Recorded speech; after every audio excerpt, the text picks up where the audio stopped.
Good morning, good afternoon, good evening, whatever time of day it is that you're tuning in, thank you for stopping by. This is the Martell Group Fireside Chats, where each week we sit down with an industry expert and get their unique perspective on the world through the lens that we all know as sales and marketing. Have you hit a wall with your business and you're not sure where to go next? That's where someone like today's guest, Rob Drynan, comes in. Whether you're part of a startup or an organization going through growth and change, I really think you're going to enjoy this podcast. Have a listen. Every organization needs to run on a system. No matter what. And I don't care how smart and talented you are, you can build your own system, but everybody needs to know what that playbook is for the system. Yep. If you don't, you're not going to get to where you want to be. It doesn't have to be EOS, but man, you need a system to be running on. Get with something and don't try to let Jesus take the wheel, right? That's right. That's great. We dive deep into what EOS is and the systems Rob uses to help his clients. Now sit back, relax, and let's dive right into it. Hey everyone, welcome back to the Martell Group Fireside Chat. I'm so glad you're here. Wherever you happen to be listening, watching, taking time out of your day to tune in means the world to me, and I really appreciate it. Today, we're joined by a special guest. All of our guests are special, but this one I'm also really excited about because it's a little bit off course of what we would normally do. Now, normally we talk to a lot of sales folks, a lot of marketing folks on here, and we're still going to talk about that. We're still going to dive into that realm here, but we're going to kind of attack it from a different angle. I'm not going to get too far into the weeds because it's a little bit far out of my expertise, but I'm going to let our guest today be able to break that down. So I'd like to introduce Rob Drynan. He is a certified EOS implementer. Now, if you don't know what that means, stay tuned because we are going to dive into that. But before we do, Rob, welcome to the podcast. Thanks for having me, Chris. Yeah. Super excited to kind of dive into a lot of this stuff. I know you and I got a chance to do a little bit of like a pre-call, right? And kind of understand, okay, here's what we can dive into. Here's a little bit about what you do. And so I'm personally interested in just kind of like peeling back that onion layer, so to speak, because I know there's a lot that goes into what you do, how you do it, so on and so forth. But before we start diving into that, if you don't mind kind of setting the stage, let us know, your background, a little bit about who you are, what you do. That way the audience gets, a little bit of an understanding of who you are and who they're going to be hearing from today. I'm a certified EOS implementer. And what that means is I help organizations implement the entrepreneurial operating system, which is really a management framework. It's a series of tools and processes pulled from all over and put together in a really great system and structure so that everybody's rowing in the same direction as an organization. Mm-hmm. And the best parallel I could bring to it is when you talk about sales, great sales organizations, they have a sales process. Mm-hmm. Well, a business should have a process. So everybody needs to be running on the same system, whether it's EOS or it's another system. Every organization, particularly entrepreneurial organizations, need to be running on a system so everybody knows what the script is. That's how you get to row in the same direction. The one that I work with was created by a guy named Gino Wickman. His book is Traction. So I'm sure if you have entrepreneurs out there, they probably have this on the shelf. They might not have picked it up. This is actually my first original copy. You can see I good little bit of notes in there, huh?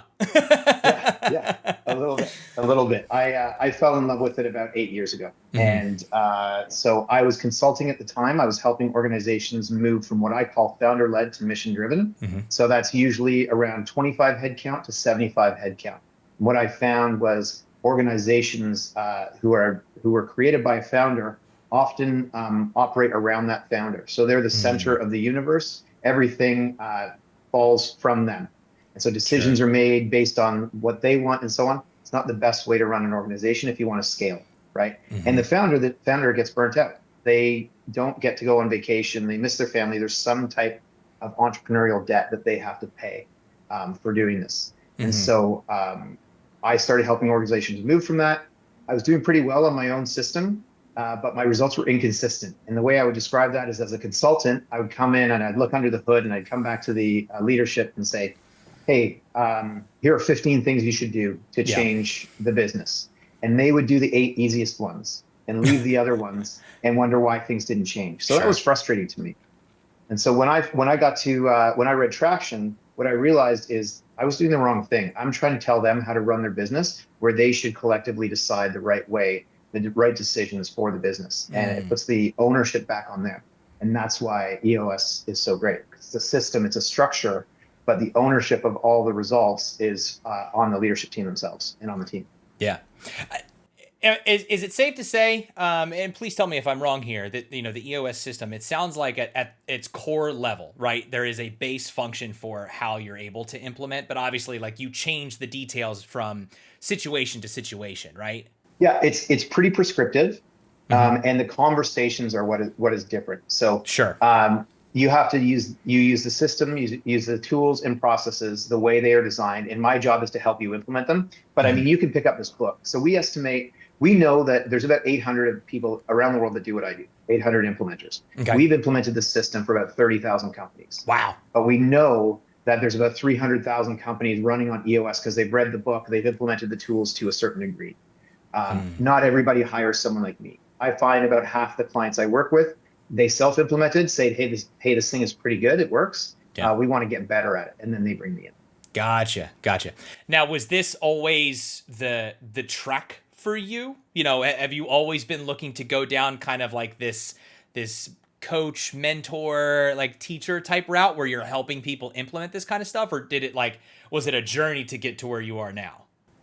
Yeah, it was a really big journey. So I went to school in Ottawa, and then I moved to Whistler, BC. I'm a big skier. My plan was to make some money in Whistler, go travel the world.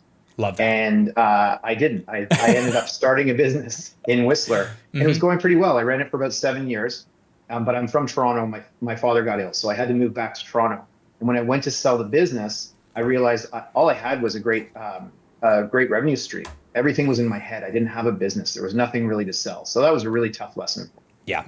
From there, I came back. I started working in advertising for a large corporation, but I decided to volunteer for a little charity. It was called Camp 𝙬𝙬 at the time. Now it's called Campfire Circle. And this was really powerful for me. This is my first experience with organizational alignment. You had all these volunteers coming together, which is how we met actually through 𝙬𝙬. Yeah. And he was a volunteer. We were a volunteer at the same time. And everyone was focused just on one singular goal, which was just give these kids the best experience of their lives. Yeah. And that was in direct contrast to my experience in advertising. So I decided to make what I thought was a career limiting move and become the executive director of this little charity. And I think I was the third or fourth employee. But over the next 7 years, we grew that organization substantially. Wow. And we won a bunch of awards for our work. I got named to Canada's top 40 under 40, which was a big point of pride for my family and myself. Yeah. But the big epiphany came in a board meeting after a particularly good quarter when my board chair, who ran a company of about 1,000 people, 1,500 people, said, hey, if I had your team, I could do twice the work with half the people. And that was really powerful.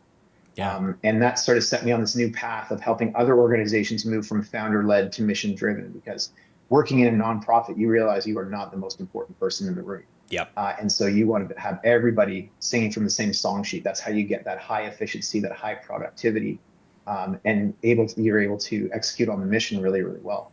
So then I started going over to helping organizations move from founder-led to mission-driven, and that was where my path started towards EOS.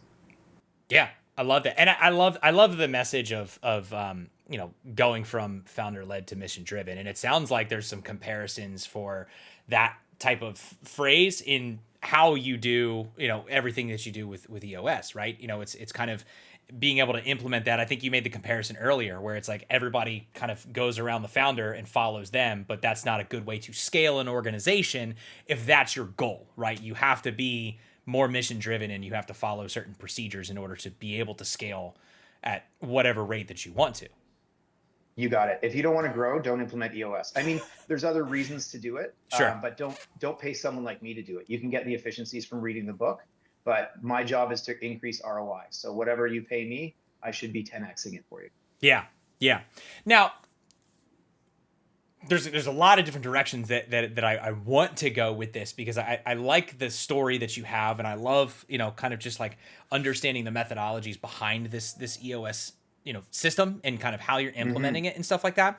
But coming from advertising and kind of leading an organization, then going into nonprofit, and then going into, you know, EOS and doing what you do now with implementation, you're kind of transitioning slightly a lot of your job roles that you've had over the years. I'm sure it's all been a nice little bookend to help you learn and grow and, you know, be to where you are right now and do what you do. But, you know, you're learning a lot of different lessons kind of along the way, between advertising and, running, an organization and then being an implementer.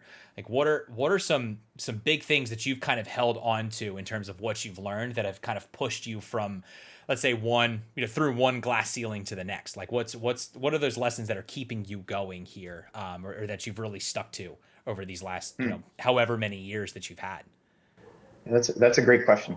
I would say the common thread is all these businesses are people business. So with EOS, we talk about harnessing human energy, it's not necessarily about a skill set. It's about the understanding of how people operate and what they need in order to be successful. My belief is that everybody that takes a position in an organization wants to be really successful with that.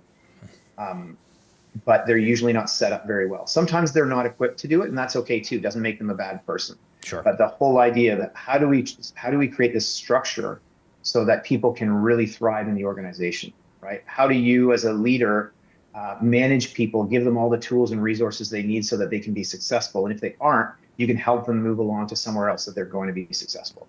That's really for me the commonality about it.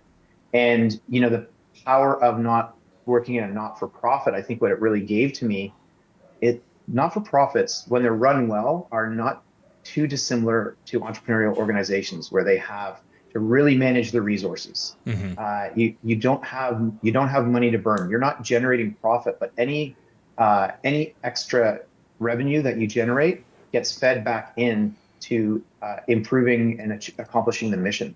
So you have to run really lean, you have to run really smart, and you have to have great people doing great work.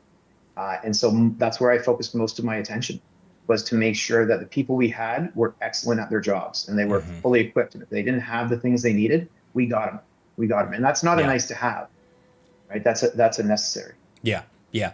Now, I'm curious because, as most people who listen to this know, I draw a lot of comparisons to what I also do in content creation, and it being self-employed, being a content creator, being somebody who has to generate, content and revenue out of that. There's a very big grind mentality there, where it's very much like I just have to lose sleep. I have to be constantly working. It's a very much like a founder's mentality. Like you mentioned, I don't get to see my family. I don't get to take vacations or take time off. I always need to be in the grind. Do you find a lot of that with folks that you work with, where it's very much like, all I know is just work, and I don't know how to break that cycle to allow us to scale, or I don't even know I'm in that cycle and I'm not just self-aware. Do you encounter that type of mentality? Yeah, absolutely. And it's interesting because I think there's, I wouldn't say it's bad or it's good or it's healthy or it's unhealthy. Every person is different. But I think if you're going to start something, if you're an entrepreneur, you have to make an investment. You have to make a substantial investment. Where EOS comes in, and you can start with EOS if you want, but where EOS comes in really is when those leaders are experiencing, kind of 5 different frustrations.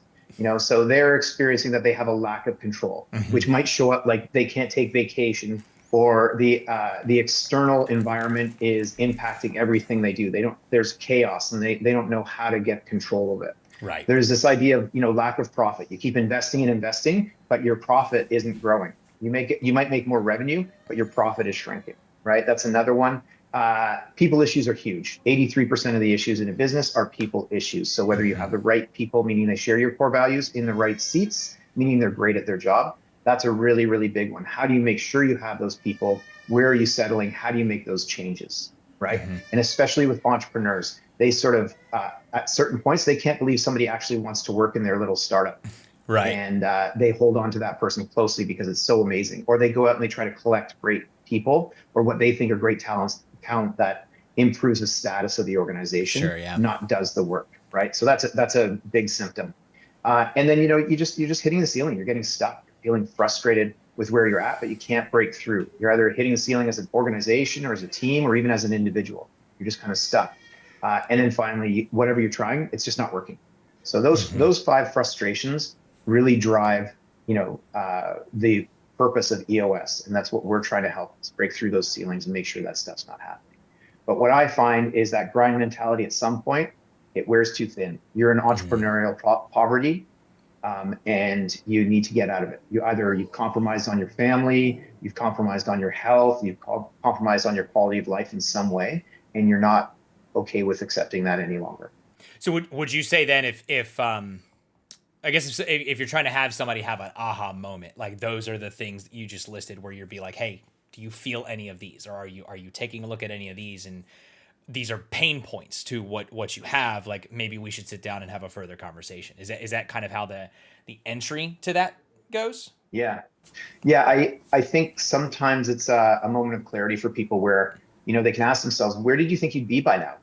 If you've been at this for 5 years or 10 years, where did you think you'd be? What was the vision you had originally set out for yourself? And I'm not talking about like necessarily a vision statement, but in general, when you start a business, you expect that there's going to be some degree of freedom. You didn't start it, to wreck your marriage. You didn't start it to be broke forever, to work 60, 80 hours a week. So what did you expect to get? And if you're not getting that, are you on your way? If you are, if you feel like you're really close, then great. Or are you kidding yourself? And then I think it's time to step back. Sometimes, the people I meet, they're close to just packing it up. They're like, man, I would just like to go work for someone.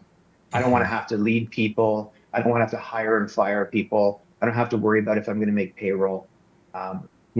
This is about building the business that you want. And by the way, not all my clients are struggling. Some are just, they want to get better. They have big ambitions. They want to grow and they want to take off.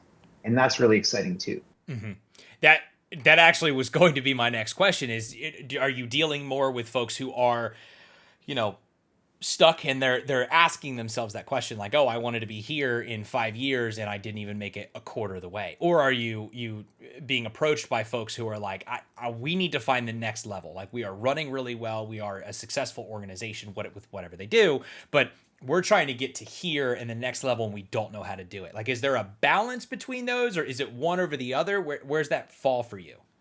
Yeah, it's a balance. Mm-hmm. And, the commonality is that everybody needs to be on the same page. So, EOS in general works for companies. Our target market is 10 employees to 250 employees. Okay. My largest client has about 800 employees. And so there's a couple of adjustments we make for that. Mm-hmm. But what they want to do is they want to grow. They have a big plan and they have to make sure that everybody in the organization, I keep saying it, but growing in the same direction. You know what I mean? So the leadership team has to agree on what the plan is. They have to discuss and debate and make that plan together. It can't just come down from on high because they haven't bought into it. Mm-hmm. They have to be able to say, here's why it will work, or here's why it won't work, and maybe we should do this. And then that plan has to trickle down throughout the whole organization, so everybody understands what the vision is and can connect their job, their day-to-day, to achieving that vision. Implementing this system that we're talking about, right? There's probably a lot of things that go into it. You said it's very prescriptive, right? And there are a lot of different things that you can do for each organization. Yeah. Does that system change at all? Like, do you have to keep up with certain things in order to say, like, hey, this approach doesn't work anymore within this system. We have to change this. Like, what does that look like? Or is it a constant? Or is it, we know that this works and it's not ever going to change, and we're just going to do it, for every organization in the way that they need the most help? Yeah, that's a really good question. And my answer would be it's about 80% prescriptive, meaning these tools work. We know they've worked. We've implemented with 30,000 companies. Like, they work. Right. Mm-hmm. So we're trying to simplify things. This EOS is really simple, but it is not easy. Okay. So what we want to do is make sure that we're using the tools and processes the way they're meant to be used first. What I say to my clients is, look, there's always exceptions to the rule. Mm-hmm. And I'm going to point out what those complicating factors you're creating with those exceptions are. And if you're good with them and you want to live with them, then that's great. That's okay with me. Yeah. So I'll give you an example. A leadership team, in general, a leadership team, in my opinion, should be anywhere from 3 to 7 people. 7 is getting a little large. Some of my clients say, no, we need 9. We need 9. I know why they need 9, because it's a political decision, right? They have to have people at the table because they've been made promises, or they don't want to upset those folks. Sure. And so I say, okay, no problem. We'll do that. I'm going to tell you the complicating factor is we're going to be in the room. We do our work in session days. We're going to be here for 8 to 10 hours instead of 6 to 8 hours. Yeah. So more conversations, more discussions. There's going to be more politics being played over time. So I just meet them where they're at, and then we start the journey, and then they start to realize, hey, actually, yeah, we don't really need all these people in this room, so we're going to make some adjustments on that. So they usually get to where the right answer is, but there's no way. Like, my job is teacher, facilitator, coach. I'm not a consultant. I don't tell you how to run your business. I teach you the EOS tools. I facilitate the conversations, and I coach you through all the tough stuff that shows up, that bubbles up. Yeah. I'm not going to tell you how to run your business, but I have enough experience to be able to point out, like, hey, there might be a hot spot here, or this is what you can look forward to, all that kind of stuff. Now, I'm going to get a little cheesy on you and quote something from my own university. It's a quote that is on like a monument on my old campus and stomping grounds and all that sort of stuff. And it says, "The spirit of learning is a lasting frontier." And the way that I hear that is basically saying, like, learning, you will always be learning. You will always be kind of going through, constant education and just kind of learning new things every single day. Like, that's just how it is. As a teacher, coach, all the hats that you wear, what are you doing to keep your own axe sharpened and keep your own, like, learnings up? Like, are you, trying to set aside pieces of your day to say, like, hey, I want to sit down and read about this or learn about this, or like, what's that look like for you so that you're not just always going through the motions, for lack of a better phrase? Like, we know the system works, and I think you said like 80%, of the system works. Change some things around in here. But are you changing your approach to that, or how you're communicating that? What's that look like for you? Yeah, that's a great question. And, I have a really good answer for you, and I'm afraid the audience is actually going to think it's scripted. You did not share this question with me ahead of time. Okay. So there's a couple of pieces to that. The first is my own personal development. So my routine is, in the morning, I read the chapter of a business book. I have to be up to speed on business books because my clients are asking me about them all the time, and there's lots of great, interesting learning. So I read a chapter of a business book, and then I do morning pages. We at EOS, we also call it a clarity break, which is basically I write morning pages. There's a book called The Artist's Way that came out in the 70s, and it was about overcoming writer's block. But I characterize it as having a conversation with myself, because sometimes we just have thoughts that go through the hamster wheel and never come out because they just keep going. We never address them. If we have a conversation with ourselves and you write it down on a page, you're looking back at it and come to resolution. Sure. So that's part of my morning routine. In the evening, I read like a nonfiction or non-business book, fiction, nonfiction, non-business book, just to help me unwind and learn something else. As far as it goes in the session room, I am constantly working on being a better implementer. And there's a couple of ways I do that. Facilitation training, that's 90% of my job. It's making sure I'm facilitating those conversations. Like, it can get pretty tense in those rooms. There's tears, there's yelling, there's lots of stuff that happens. How I navigate that affects the outcome. So I have to get better at that. And then becoming a better implementer is also about working with my peers, my colleagues. I mentioned there's about 800 of us. There's about 20 of us in the Ontario area, and we work together. We help each other get better and stronger. And so we have a really strong community of great implementers. And that is, those are pretty much, I think those are most of the ways I do it. And I get feedback from my clients. You mentioned reading business books and all that sort of stuff in the morning. Do you have any ones in particular where you're like, everyone should read this? Or is there a good one you're reading right now where you're just like really sunk into it? Well, if you haven't read Patrick Lencioni, any of Lencioni's stuff is great. Okay. So 5 Dysfunctions of a Team, the 4 Obsessions of an Extraordinary Executive. I'm looking up here because there's a couple here. Those are great. I think another one that's really great in this time is Dan Sullivan, who's strategic coach. He's got one called The Gap in the Game, which is terrific. And this is the whole idea of, like, we set these goals, and if you get to 90% of your goal, you're like, man, I fell 10% short. But actually, you got to 90%. You're so much further ahead than where you were. So how do we start focusing on the positives and where we got to? So that's another great one. Those are 2 that I love. Okay. Yeah, I'm trying to think of the one I'm reading at the moment. The Psychology of Money, I think it's a pretty popular book right now. Okay. Yeah. It's pretty great. It's pretty interesting. And it's just, I'm gonna force my kids to read it. I know they won't like it. They're 20. One's 20, one's 18. But it's just this whole idea of, like, not about what to do with your money, but how does money work?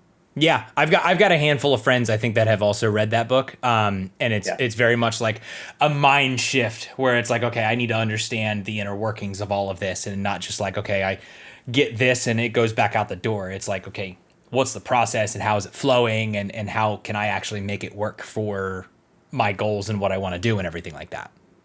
Yeah. which you know, is huge. at the root of it all, it's setting little goals. Like Atomic Habits, of course, it's amazing. That's a great one. Yeah. That's if there's one book that I would recommend people read, it would probably be that one. Atomic Habits.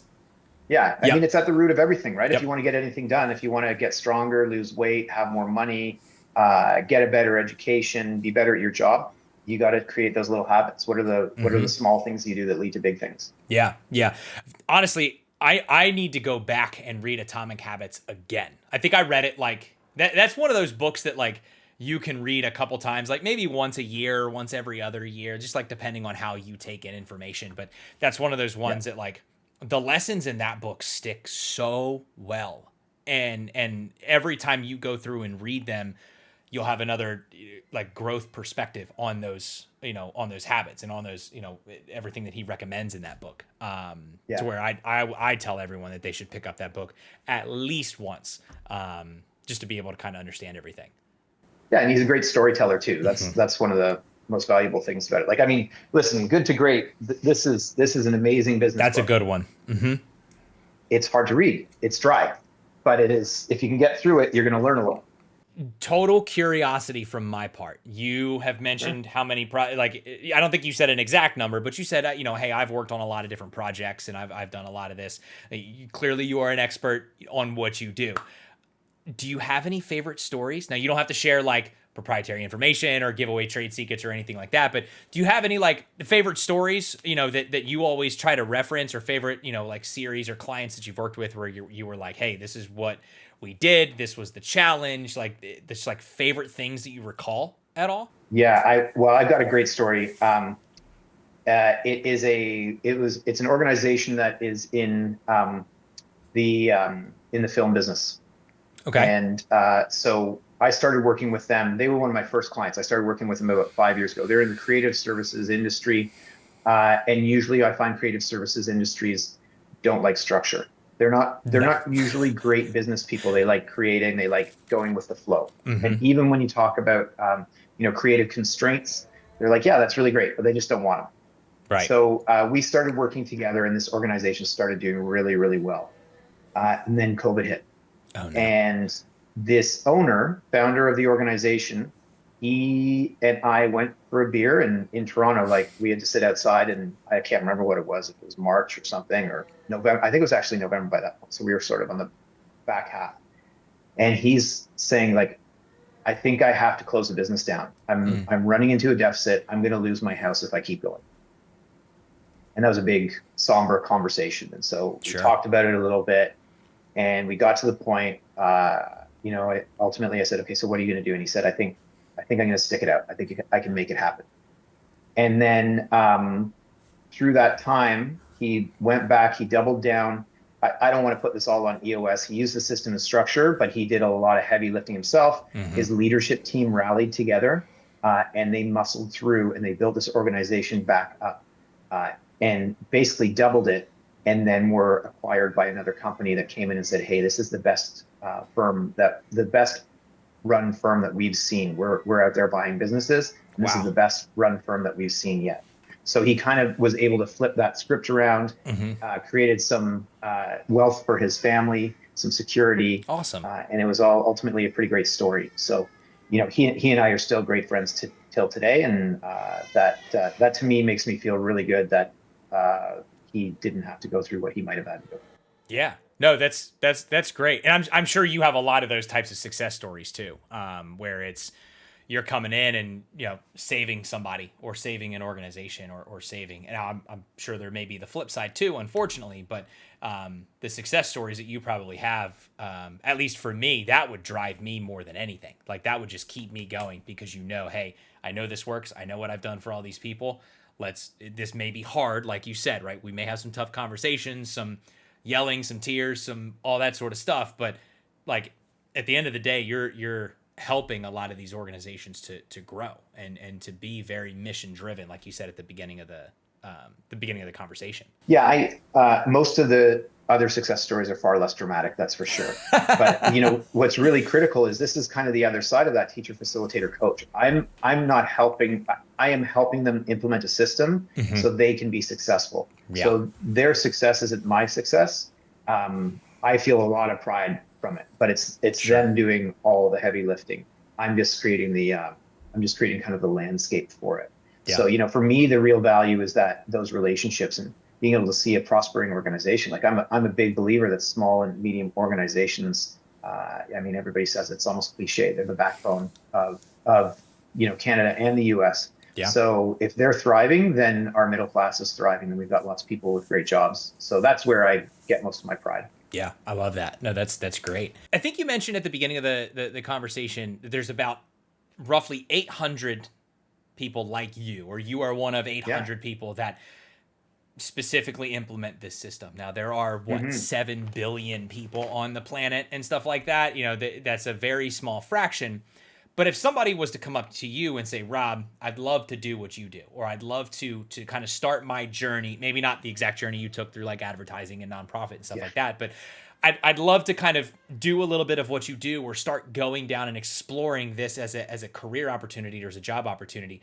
What sort of advice do you have for that? Or what sort of direction would you give to somebody who would ask you that?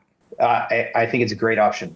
I think you have to consider whether you are comfortable being in front of the room with strangers, because they're strangers at first, Yes. and you're the facilitator. And so you're in control of the success of that day and the program itself. Usually we want people who are successful at this have been entrepreneurs. They've owned and operated a business. They know the trials and tribulations. So having that lived experience is really critical, because that gives you credibility with the people you're going to work with. Right. Like if you don't know what it's like to almost not make payroll, there's a dread. Like I can feel that in my gut right now. Yeah. And so you need to understand and be able to empathize with people from that perspective. But if you've done that stuff and you think this is something that's interesting and exciting, absolutely, there's room. We're basically independent contractors. We're almost like franchisees or licensees. So there's no territories or anything. We go out and we find our own relationships and build our own client rosters and so on. And most of it happens from referrals. So you've got to do your own BD, all that stuff. It's pretty great if you're oriented that way. And I'm sure it's not easy for you to kind of have to wear a couple different hats in order to run your own, because you're essentially running your own business as an independent contractor, right? Yeah. So you're not only doing everything about being how to sharpen your axe, like I said, about being a teacher, a coach, a mentor, stuff like that. You're also having to sharpen your skills in the business side, or in the sales side too, right? Oh yeah, the sales side, the accounting side, you name it, all of it. So how do you manage that on a schedule from day to day? Like you mentioned the bookends of like waking up, doing all these things and stuff like that. Like that's a lot of hats to wear. Like, do you try to compartmentalize your day in certain ways? Are you time blocking? Are you trying to say like, oh, every Tuesday is just like an accounting day? What's that look like for you? Yeah, I don't do sessions. So what my work is in a session day, and I don't do sessions on Mondays usually, because that is my time for client calls and for any relationships I have to deal with. I also have a great administrator. Her name's Lori, and she is awesome. So she does a lot of that heavy lifting for me and keeps me on track. So when I'm in session, if my clients are calling saying they have a question or something, she can support. She's running my schedule and so on. So it definitely is not a one-person job when you start to get busy. And then of course, I have accounting support and all that stuff, but it really is, you leverage fractional resources. I respect a lot about that. Being able to wear multiple hats and do multiple things. It's something I find myself doing, right? There's a lot of folks that I work with that kind of do the same thing. And so, obviously take help where you can get it to try and do the things that maybe, not saying you're not, but if there's something that I know I'm not good at, like math and numbers and accounting is just not quite my thing. That's why I didn't major it in college. But if I can get somebody to help me with that, like that's huge, because that's going to help me to excel in all the things I know that I'm good at, or that I know that I can do. So, that's great. I know we're kind of coming up a little bit on the end of time here, and I want to make sure that, I'm respectful of that and everything like that. This is incredibly interesting to me, because I think that, it's one of those things that, obviously it's a system that you implement that is designed to work. And it is, a framework that it has helped a lot of different companies, a lot of different organizations. And it seems like you take a lot of pride and joy in doing what you do. You know, and so I'm sure that a lot of other people really enjoy working with you and everything like that. Out of you know, curiosity, if somebody needed to get a hold of you, or somebody needed to say, hey, something that Rob said in this conversation speaks out to me, right? Maybe I'm having people issues, or maybe I'm hitting a ceiling and I'm not breaking through that. I need to get a hold of Rob, or I need to start exploring these things to see if this is something for me. What's the best way to go about that? Yeah. Okay. So a couple of things I want to say on that first is we are a help first organization. So if you're curious about this stuff, you don't have to be worried about being drawn into the claws of a business development process and you know, come out the meat grinder on the other end. You know, the first thing to do is pick up that book, learn about EOS a little bit. I work with about 25 clients on average.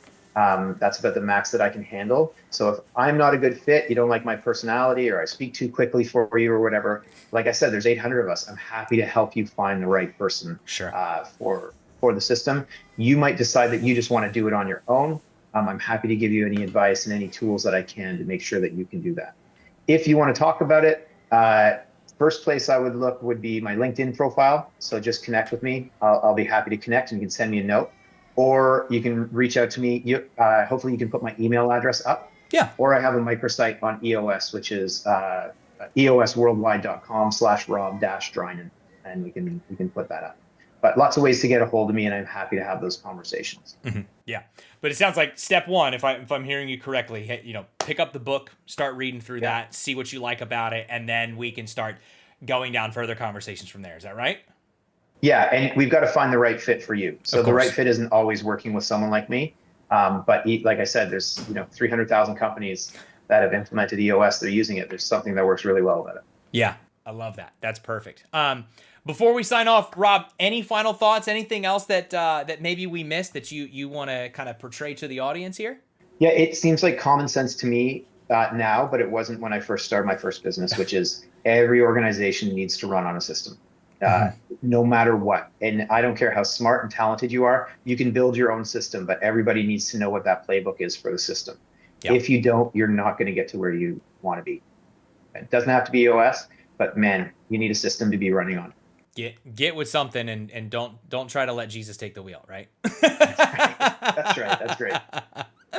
Awesome. Well, hey, Rob, this is a great conversation. I really appreciate you kind of breaking everything down, and I know I took a lot of different learnings from this. You know, I am not somebody who runs my own organization by any stretch of the imagination, but I still think there's a lot of lessons in here. Yeah. Frankly, I may go pick up the book myself and just try to read through it and see what I can learn and just be able to implement into stuff that I do maybe every day. I'm sure there's a ton of learnings in there that I can take in, but you know, I hope that everybody else got a chance to enjoy hearing from Rob today.